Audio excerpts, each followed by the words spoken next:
رسول اللہ صلی اللہ علیہ وآلہ وسلم نے اپنے دور حکومت میں اختیارات حکومتی کے ساتھ جو اللہ کی جانب سے رسول اللہ کو حاصل تھے، چونکہ رسول اللہ الہی حاکم تھے، عوامی حاکم نہیں تھے، الہی حاکم تھے، اللہ کے نمائندے تھے، عوامی نمائندے نہیں تھے۔ اللہ کے نمائندے کی حکومت تھی عباد اللہ پر، اللہ کے بندوں پر، اور رسول اللہ نے الہی اختیار سے، الہی فرمان سے، الہی حکم سے جو اقدام کیا، حکم الہی سے کیا۔ بہت سارے محققین نے، علماء نے اس موضوع پر کتب تالیف کی ہیں کہ یہ رقبہ جو رسول اللہ نے عطا فرمایا جناب سیدہ کو کس باب سے تھا، کس عنوان کے تحت تھا، ہبہ تھا، تملیک تھا، عاریہ تھا، کس عنوان سے یہ رقبہ بی بی کے حوالے کیا، تاکہ ہم یہ دیکھیں کہ حکومت نے جو واپس لے لیا اس کا جواز بنتا ہے یا نہیں بنتا۔ لیکن یہ بات مسلم ہے کہ رسول اللہ نے عطا فرمایا، یہ حق جناب سیدہ کو رسول اللہ نے عطا فرمایا، اب یہی کافی ہے۔ صاحب شریعت نے حکم خدا سے یہ حق بی بی کو دے دیا، جناب سیدہ کو عطا فرمایا، اور حکومت نے آ کر وہ واپس لے لیا۔ یہاں بہت ساری چیزیں زیر سوال آ جاتی ہیں، اور یہی سوالات اٹھانے کے لیے سیاسی اقدامات ہوتے ہیں۔ یہ سوالات لبوں پہ نہیں آتے، ذہنوں میں ہوتے ہیں۔ جو سوال لب پہ آ جائیں وہ اتنے اہم سوال نہیں ہوتے، جو سوال ذہنوں میں گھومتے رہیں اور گونجتے رہیں وہ سوال بہت اہم ہوتے ہیں۔ اصل لوگوں کی رائے وہ سوالات بناتے ہیں جو دلوں میں اٹھائے جاتے ہیں، جو ذہنوں میں پیدا کیے جاتے ہیں، لیکن کوئی وہ سوال لب پہ نہیں لاتا۔ ہر ایک اپنے دل کے اندر سوچتا ہے کہ اگر یہ اقدام درست ہے تو پھر پہلا اقدام وہ درست نہیں ہو سکتا، اگر پہلا اقدام درست تھا تو پھر یہ اقدام درست نہیں ہے، اگر یہ جائیداد لے لینا درست ہے تو اس کا مطلب ہے دینا نعوذ باللہ درست نہیں تھا، اگر دینا درست تھا تو پھر لینا واپس درست نہیں ہے۔ یہ سوال کسی کے لب پہ نہیں آیا اور آتا بھی نہیں ہے۔ ان سوالوں کی نوعیت ایسے ہوتی ہے، بعض اقدامات سے ذہنوں میں سوال آتے ہیں، کوئی حادثہ ہو جاتا ہے اور سب کے ذہنوں میں ایک سوال آتا ہے کہ اس حادثے کا تعلق فلاں گروہ سے ہے، فلاں شخصیت سے ہے، فلاں محکمے سے ہے، لیکن کوئی یہ سوال لب پہ نہیں لاتا۔ آج کے اس ماڈرن دور میں، میڈیا کے دور میں، مہارت، جرنلزم کی مہارت یہ ہے کہ ذہنوں میں ایسے ہی سوالات، مطلوبہ سوالات اٹھائے جائیں، باقاعدہ سوال بنا کر نہیں پیش کیے جاتے۔ جیسے عموماً علمی سوال ہوتے ہیں، علمی سوالات سوال بنا کر پوچھے جاتے ہیں، لیکن سیاسی اجتماعی سوالات اٹھنے کا ماحول بنایا جاتا ہے، بس سوال خود اٹھ جاتا ہے، لب پہ نہیں آتا، اور یہ سوال ہی سوال اٹھانے والوں کی نیت کو پورا کر دیتا ہے کہ وہ یہ سوچیں کیوں ہوا، کیسے ہوا، کس نے کیا۔ اہل بیت کا جو مقام رسول اللہ نے بیان فرمایا تھا اور قرآن کریم میں جس کے لیے آیات موجود ہیں،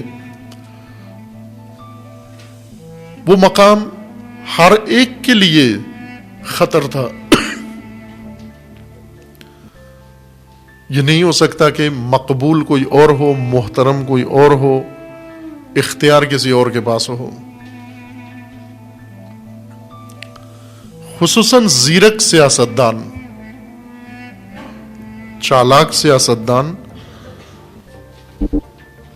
انہیں معلوم ہوتا ہے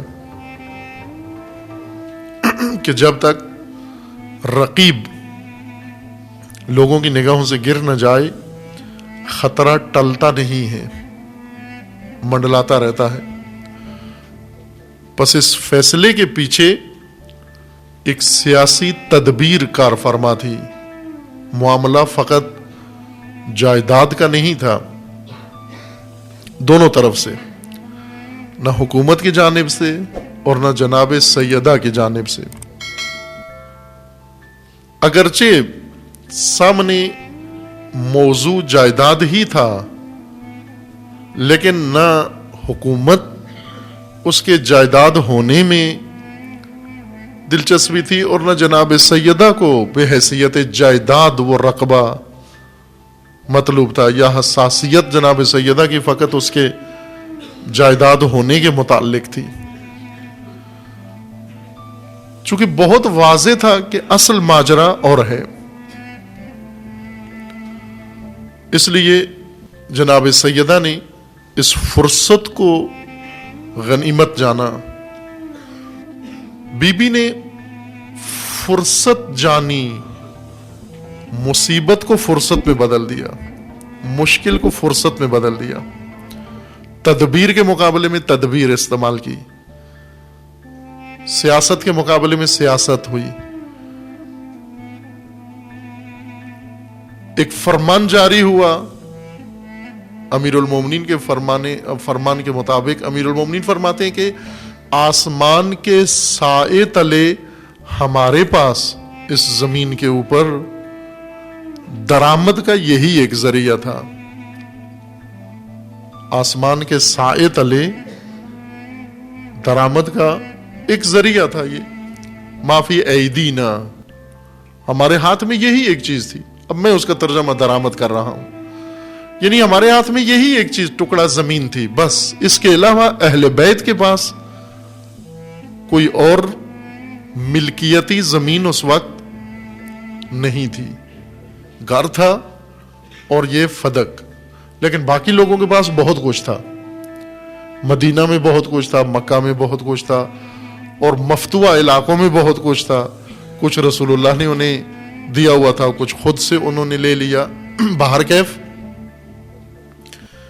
انصار کے پاس بہت کچھ تھا، انہوں نے مہاجرین کے ساتھ تقسیم کیا، اموال، جائیداد، مکانات، جو کچھ ان کے پاس تھا. امیر المومنین فرماتے ہیں کہ اس آسمان کے سائے تلے ہمارے ہاتھ میں یہی تھا جو حکومت نے لے لیا. امیر المومنین کو جب حکومت ملی، بیت المال سارا جس جس کے پاس تھا وہ لوٹا دیا، لیکن فدق نہیں لوٹایا. یہ آرڈیننس امیر المومنین نے جاری نہیں کیا. بی بی نے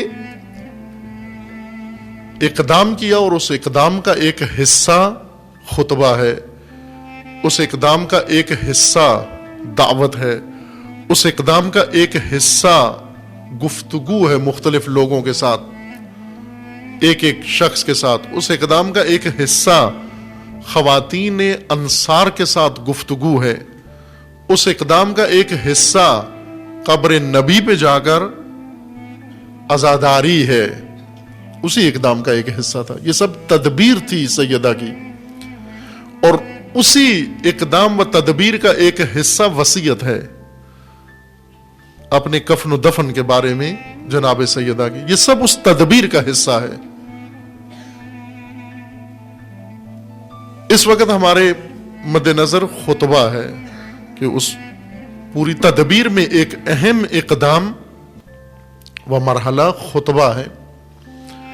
اس خطبہ نورانی میں عرض کیا کہ پہلے حمد و ثناء پروردگار بیان فرمائی، دوسرے حصہ میں سلام و صلاۃ و درود رسول اللہ کی ذات پر، اور تیسرا حصہ مخاطبین کے لیے ہے. حضرت متوجہ ہوئی حاضرین مسجد کی طرف اور انہیں خطاب کیا، انتم عباد اللہ، اے بندگان خدا، تم کون ہو؟ پہلے انہیں بتایا تم کون ہو، انہیں آگاہ کیا تم کون ہو۔ انتم عباد اللہ نصب امرہ و نہیہ، اے بندگان خدا، تم مقصود ہو، مخاطب امر خدا و مخاطبین نہی خدا ہو۔ بندگان خدا، تم بندگان خدا ہو۔ انتم عباد اللہ نصب امرہ و نہیہ و حملۃ دینہ و وحیہ، اے بندگان خدا،